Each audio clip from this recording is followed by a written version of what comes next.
Welcome to science मस्ती के online classes में आप सबका बहुत बहुत स्वागत है। और आज की खुशी की खबर यह है कि फर्स्ट चैप्टर को अब हमने पूरा थ्योरी कंप्लीट कर चुके हैं, तो इसलिए अब हम लोग चल रहे हैं सेकेंड चैप्टर को पढ़ने के लिए। और मैं एक बात आपको बता दूं, इस सेकेंड चैप्टर का जो पढ़ाने का तरीका वो आपको ना ही जल्द बुक में मिलेगा और ना ही जल्द आपको कहीं भी किसी प्लेटफॉर्म पे मिलेगा। मतलब ये सबसे इजी और सबसे बेस्ट वे है जिस वे में मैं आपको मैग्नेटिक इफेक्ट के बारे में समझा सकता हूँ। सबसे पहली चीज़ तो आपने पढ़ा है, आपने इलेक्ट्रिसिटी के बारे में पढ़ा। तो इलेक्ट्रिसिटी के बारे में आपने पढ़ा एक चीज़ बहुत ज़बरदस्त तरीके से कि इलेक्ट्रिसिटी कैसे प्रोड्यूस होता है, क्या चीज़ होता है, चार्ज क्या है, इलेक्ट्रिक करेंट क्या चीज़ है। फिर उसके बाद सीरीज कम्बिनेशन, पैरेलल कम्बिनेशन, इन कम्बिनेशनों के बारे में पढ़ा। फिर हीटिंग इफेक्ट ऑफ करेंट को पढ़ा। फिर आपने पढ़ा बिजली बिल कैसे निकाला जाता है, डेट इज़ पावर के बारे में पढ़ा। और इस चैप्टर में भी बड़ा ज़बरदस्त तरीके से पढ़ेंगे। और इस चैप्टर में हम लोग पढ़ेंगे कि किस सिद्धांत पर जनरेटर काम करता है, किस सिद्धांत पर इलेक्ट्रिक मोटर काम करता है। ये सारे चीज़ों के बारे में हम लोग पढ़ेंगे। किस सिद्धांत पर आप घर में बाहर आते हैं और घंटी बजाते हैं, टन सी आवाज़ आती है, किस सिद्धांत पर आती है। इन सारे चीज़ों के बारे में हम लोग इस चैप्टर में पढ़ेंगे।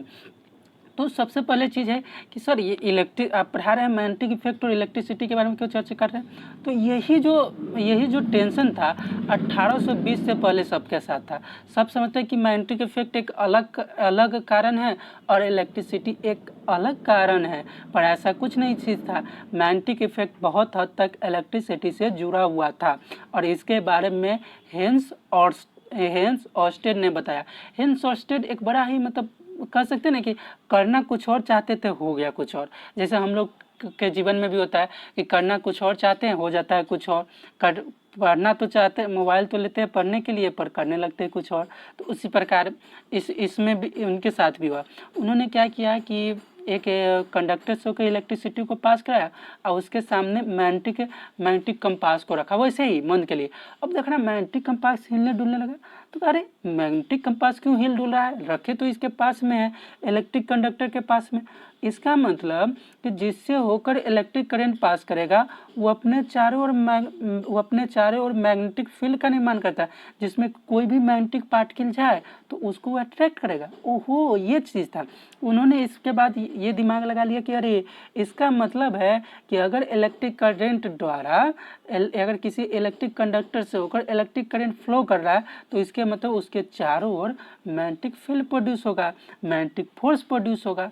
अब टॉपिक आएगा सर मैग्नेटिक फोर्स क्या है, मैग्नेटिक फील्ड क्या है और मैग्नेटिक पार्टिकल क्या है। उससे पहले हम लोग देख लेते हैं कि आपका नोट क्या कर रहा है। नोट कर रहा है इंट्रोडक्शन, चूँकि मैं हर चैप्टर को पढ़ाने से पहले इंट्रोडक्शन देता हूँ। Before 1820 principle of electricity and principle of magnetism was two different principle, but in 1820 Oersted said that there is a strong relation between electricity and magnetism. उन्होंने कहा कि 1820 से पहले जो प्रिंसिपल ऑफ इलेक्ट्रिसिटी था वो अलग था, अब प्रिंसिपल ऑफ मैग्नेटिज्म जो था वो बड़ा ही अलग था। लेकिन Orsted, according to Oersted, when electric current passes through the conductor, then the conductor produces magnetism around it. Then the conductor produce magnetism around it. मतलब उन्होंने बताया कि जब भी इलेक्ट्रिक कंडक्टर से होकर इलेक्ट्रिक करंट पास करेगा, इसका मतलब है कि उसके आसपास में मैग्नेटिज्म प्रोड्यूस होगा। अब इस चैप्टर में, पूरे चैप्टर में हम लोग इसी मैग्नेटिज्म पर ही आधारित क्वेश्चंस करेंगे कि किस कॉइल से होकर पास करेगा, क्या नहीं होगा, सारी चीज़ों के बारे में हम लोग चर्चा करेंगे। अब ऑर्स्टेड क्या एक्सपेरिमेंट किए थे। हेंस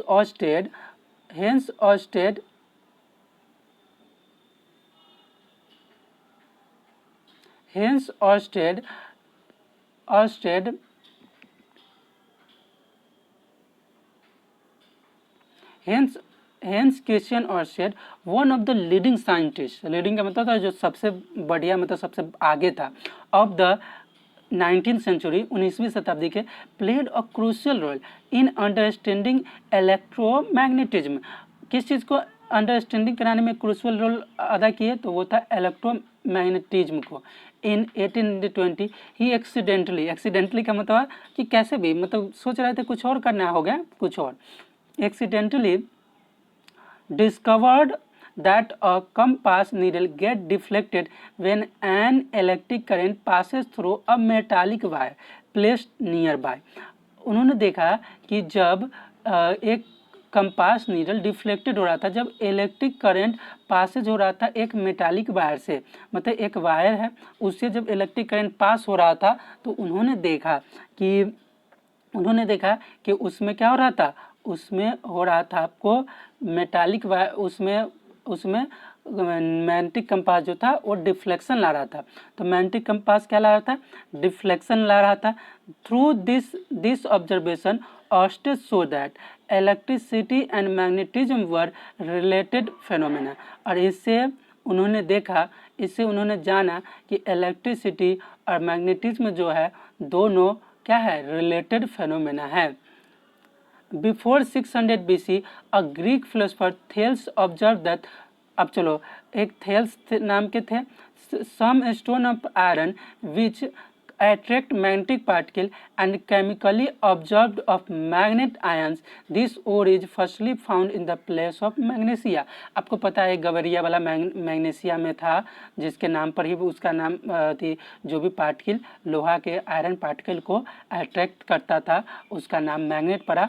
एक गवेरिया था, सेफॉर्ड था, उसके बारे में आप लोग पढ़े होंगे मैग्नेट के बारे में जब, तो वही बात यह बता रहा है कि थेल्स नाम के वैज्ञानिक साइंटिस्ट जो थे उन्होंने बताया है बाद में जाकर, क्योंकि वो तो गवेरिया था, तो उन्होंने जो प्रयोग किया वो उन्हें जो पता चला उन्होंने बताया सबको अपने शब्दों में। तो थेल्स ने उसको ऑब्जर्व किया कि जो पार्टिकल अगर मानो कि मैग्नेट को अट्रैक्ट कर रहा है, इसका मतलब वो कैसा पार्टिकल है, मैग्नेटिक पार्टिकल है। अब आ गया मैग्नेट क्या है, क्वेश्चन आ गया मैग्नेट क्या, तो दो substance which attract magnetic particle, वैसे सबस्टांस जो कि मैग्नेटिक पार्टिकल को अट्रैक्ट करते हैं इज कॉल्ड मैग्नेट। कोई भी पूछे कि मैग्नेट क्या है, तो ऐसे पार्टिकल जो कि मैग्नेटिक पार्टिकल क्या हो गया, Fe आयरन हो गया, Co कोबाल्ट हो गया, Ni निकल हुआ, उसको अट्रैक्ट करता है, वो कहलाएगा मैग्नेट।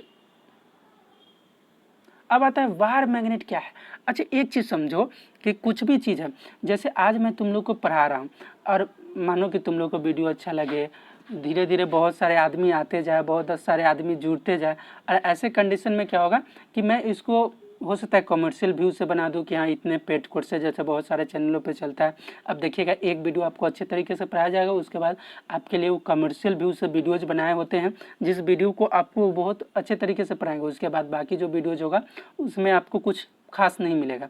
तो वैसा ही चीज़ है कि मैग्नेट को, चूँकि मैग्नेट तो बहुत सारे हैं, अब मैग्नेट को क्या किया जाता है कि एक कॉमर्शियल व्यू को व्यापारिक रूप से, अब जैसे कि मैग्नेट्स को साउंड के रूप में यूज कर रहे हैं तो उसका देखते हुएगा अलग तरीके से रहता है, तो वायर मैग्नेट के रूप में तैयार किया जाता है कॉमर्शियल व्यू के लिए, व्यापारिक व्यू के लिए। When a natural ore of iron magnetic Fe3O4 is converted into regular shape, regular मतलब एक नियमित शेप में, for commercial view is called bar magnet, उसको क्या कहेंगे, बार मैग्नेट, कॉमर्शियल व्यू के लिए। अब देखो यहाँ बार मैग्नेट दिया हुआ है, बार मैग्नेट में दो पोल होते हैं, एक है साउथ पोल, एक होता है नॉर्थ पोल। अब आता है कि प्रॉपर्टी इसका क्या होता है, wire magnet attract magnetic particle, जैसे ही मैग्नेट है तो वो क्या करेगा, मैग्नेटिक पार्टिकल को अट्रैक्ट करेगा। Like poles are repel to each other and unlike poles are attract to, जैसे ही आया तो आपको याद आ सर चार्ज के बारे में तो अभी आप यही बता दें कि like charges attract to each other, unlike charges repel, like charges repel to each other, unlike charges attract to each other, तो ये तो सीधे दिमाग में आ जाना चाहिए उसी समय। अब उसके बाद आता है कि इसमें भी क्या लाइक पोल्सेस, ये आप करके भी देख सकते हैं, दो आपके पास बचपन में किए भी होंगे तो देखते होंगे कुछ भी करने में कितना भी पावर लगाने पर दो जो लाइक पोल्स होते हैं वो एक दूसरे को अट्रैक्ट नहीं करते हैं, और अनलाइक पोल्स जो होते हैं एक दूसरे को अट्रैक्ट जरूर करते हैं। अब आ गया कि when bar magnet is freely suspended, जब भी बार मैग्नेट को फ्रीली आप सस्पेंड कीजिएगा तो हमेशा ही नॉर्थ और साउथ डायरेक्शन में ही वो सस्पेंडेड रहेगा, लटका हुआ रहेगा। यही कारण रहता है कि जब भी मैग्नेटिक कंपास का यूज हम लोग करते हैं, जब भी समुद्र में जाइए वहाँ डायरेक्शन का पता करने के लिए। When bar magnet is freely suspended in air the north pole of bar magnet is directed towards geographically south pole. जब सस्पेंडेड कर दीजिएगा तो इसका जो नॉर्थ पोल होगा उस साउथ पोल को बताता है, मतलब नॉर्थ पोल जो होगा उस साउथ डायरेक्शन को बताएगा, और south pole of earth, south pole मतलब दक्षिणी, मतलब उल्टा हो जाता है। इसका जो नॉर्थ होगा वो अर्थ का एक्चुअली साउथ होगा, और उसका जो साउथ होगा वो अर्थ का एक्चुअली नॉर्थ हो जाएगा। तो होप आपको ये चीज़ समझ में आया होगा, इंट्रोडक्शन के बारे में अपने बहुत अच्छे तरीके से जाने हो।